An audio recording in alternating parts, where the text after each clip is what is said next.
Dan inilah ayatnya. Maka itu dalam bisnis kita harus hati-hati. Saya lanjutkan dulu.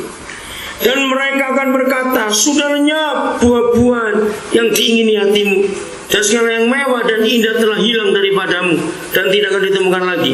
Mereka yang memperdagangkan barang-barang itu yang telah menjadi kaya oleh dia akan berdiri jauh-jauh karena takut akan siksaannya, dan sambil menangis dan meratap mereka berkata, celaka, celaka kota besar yang berpakaian lanan halus dan kain ungu dan kain kirmisi, dan yang dihiasi dengan emas dan permata dan mutiara, sebab dalam 1 jam saja kekayaan sebanyak itu sudah binasa. Saudara, berapa juta orang-orang pensiun, berapa juta orang-orang investasi. Siapa baca Jawa Pos hari Minggu kemarin, bagaimana orang-orang yang beli saham, taruh uang di bank sekian miliar, habis gak ada bekasnya. Orang-orang pensiunan menangis mau cari uang di mana lagi. Uang ditabung puluhan tahun habis dalam sekejap. Siapa nyangka? Dan ini ayatnya. Terus ayat 17, bisnis lain lagi di sini. Dan setiap nakoda dan pelayan dan anak-anak kapal dan semua orang yang mata pencarinya di laut berdiri jauh-jauh dan berseru ketika mereka melihat asap api yang membakar Babel, itu sistem dunia ini. Katanya, kota manakah yang sama dengan kota besar ini? Dan mereka mengamburkan debu ke atas kepala mereka dan berseru sambil menangis dan meratap, katanya, celaka, celaka kota besar yang olehnya semua orang yang mempunyai kapal di laut telah menjadi kaya oleh barang yang mahal, sebab dalam 1 jam saja ia sudah binasa. Semua sektor bisnis dihantam habis-habisan. Tidak ada yang menyangka. Nah, terus jawabannya bagaimana? Ini ayat 20 jawabannya. Bersukacita atas dia, atas Babel yang dihancurkan. Siapa suruh bersukacita? Ayo baca, siapa yang suruh bersukacita? Hai surga. Siapa surga? Kita ini. Maka itu jangan mendoakan ekonomi pulih. Tidak bisa didoakan. Kalau ada gereja dan pendeta berani mendoakan ekonomi pulih, gereja itu melawan Tuhan. Karena ini tercatat di Alkitab. Maka itu saya punya tema untuk tahun 2009. Sampaikan kepada semua orang. Tahun 2009, orang Kristen harus bisa hidup dengan sukacita walaupun gak punya uang. Nah, yang lain mikir, terus makan apa? Makan yang ada. Sekarang halaman-halaman sekecil apa, tanam sayur, tanam apa-apa sendiri. Kalau terpaksa keadaan sebegini, bersukacitalah atas dia ya surga. Dan kamu, hai orang-orang kudus, utusan-utusan dan nabi-nabi, karena Tuhan telah menjatuhkan kehukuman atas dia. Karena gereja. Maka kita terus melihat ini. Oke, satu lagi. Masalah apa? Mau dibahas cepat. Tadi bicara bisnis. Apa? Hutang. Oke. Hutang itu nggak bisa didoakan. 1000% salah. Saya akan tempeleng pendeta-pendeta yang suka doakan orang berhutang. Itu penipuan dan itu pembodohan jemaat, saudara. Hutang kok didoakan? Itu kurang ajar. Itu merusak iman. Dengarkan.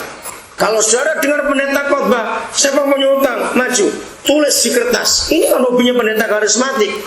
Berapa hutang saudara, tulis, maju ke depan. Satu dalam saudara, diurapi, robek, lunas. Lah kok enak? Ini pengajaran ngawur sama sekali, saudara. Sangat mencelakakan. Serius sih. Bayangkan, kalau hutang bisa didoakan terus lunas, ayo utang bareng-bareng biar Tuhan yang bayar. Kan gak fair. Yang pakai uangnya kita kok terus suruh bayar. Ayat mana yang dipakai? Sehingga buka ayatnya, saudara masih ingat Elisa dengan janda yang dikejar orang piutang. Terus Nabi itu tanya, kamu masih punya apa? Ini minyak dengan sedikit. Oke, bawa sini. Nah, itu ayat. Kalau ada orang punya utang dan masih punya aset, nggak dijual, jangan coba berdoa, apalagi puasa untuk minta lunas. Nggak akan didengar sebelum aset itu dijual. Cari ayat di Alkitab, 2 Raja berapa saya lupa. Jadi minyak yang sedikit sekalipun untuk hidup aja nggak cukup, bagaimana membayar utang? Tapi itu diserahkan, bukan? Jual. Di situ mukjizat terjadi. Jadi beritahu pada semua orang yang punya utang, jangan berdoa, bayar utang itu. Jual apa yang masih ada. Ini masalahnya. Inilah gereja-gereja karismatik itu. Nanti orang ngomong apa? Wah, dari rumah tingkat 3 di jalan besar saya harus kontrak. Jangan bilang orang ngomong apa. Kenapa kita nggak berkata Tuhan ngomong apa? Betul tidak? Kenapa kita lebih terpengaruh apa kata orang? Jangan saudara berdoa untuk utang, bayar. Maka itu saya awali tadi, tutup semuanya ini. Jadi hutang harus dibayar. Kita lihat Filemon. Filemon cuma satu ayat saja, satu pasal saja. Ayat yang ke-18 dan 19. Yang lain siapkan satu masalah lagi. Semua, segalanya ada jawabannya di Alkitab. Udah? Filemon 1, 18, 19. Ini bicara soal Onesimus yang punya hutang kepada Filemon. Dan kalau dia sudah merugikan engkau ataupun berhutang padamu, tanggungkanlah semuanya itu kepadaku. Aku, Paulus, menjaminnya dengan tulisan tanganku sendiri. Aku akan membayarnya. Agar jangan kukatakan, tanggungkanlah semuanya itu kepadamu, karena engkau berhutang padaku, yaitu dirimu sendiri. Jadi rasul-rasul nggak pernah mendoakan orang berhutang, bayar. Oke? Terus konsep yang kedua. Saudara, seringkali kita berhutang, seringkali ya, nggak semuanya. Itu faktor keinginan lebih besar daripada kebutuhan. Nah, di situ kita hancur. Atau memang karena keadaan ekonomi seperti ini. Nah, itu ayatnya. Jelas? Yang lain lagi. Sebut satu masalah lagi. Jadi kita lihat apa? Ya, penyakit. Iya. Saudara, menurut kitab Kejadian dan Imamat, nanti baca ya. Saya nggak tunjukkan pasal-pasalnya. Kalau nggak saudara malas baca, harus tunjukin semuanya nanti itu. Sedikit kok nggak banyak. Pasal-pasal awal itu bicara soal kesehatan. Saudara, di Amerika 10 tahun yang lalu ada sebuah buku yang sangat terkenal. Judulnya Genesis Diet. Artinya hidup sehat cara kitab Kejadian. Yang menarik, yang nulisnya bukan orang Kristen. Orang ini menemukan dia sebagai ahli nutrisi, dia ahli gizi, dia ahli medis, ingin mencari buku-buku kuno yang menuliskan untuk hidup sehat. Ternyata di antara semua buku-buku, jadi dia baca kitab-kitab suci agama, ternyata dia menemukan kitab Kejadian.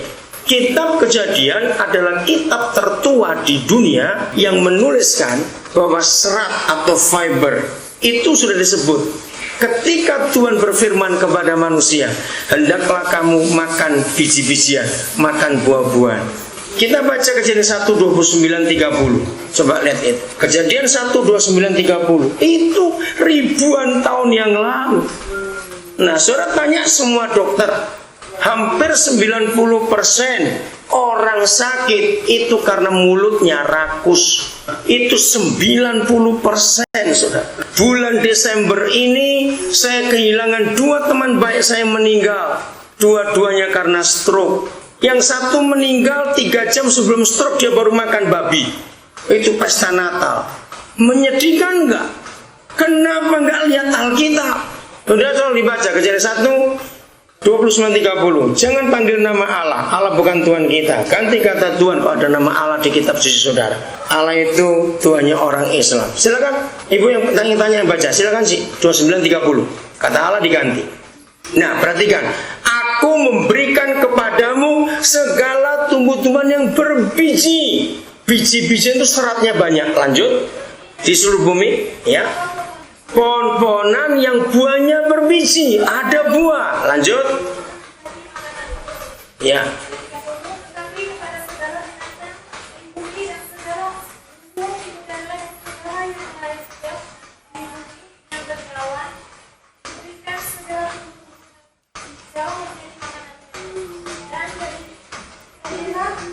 Ya. Saudara, jelas sekali. Saudara, kalau kita belajar biologi, ternyata manusia ini bukan karnivora. Tahu karnivora, pemakan daging. Karena pemakan daging giginya nggak boleh kayak kita. Gigi kita ini bukan karnivora. Begitu pula usus kita, lambung kita. Saudara, 90% orang kena kanker usus, colon cancer, itu penyebabnya karena hobinya makan daging. Maka itu kenapa semua dokter, kalau orang kena kanker, pasti dilarang makan daging berwarna merah. Karena itu nggak sehat. Sudah hobinya makan daging, senang dibakar lagi. Hati-hati yang suka makan bakar-bakaran.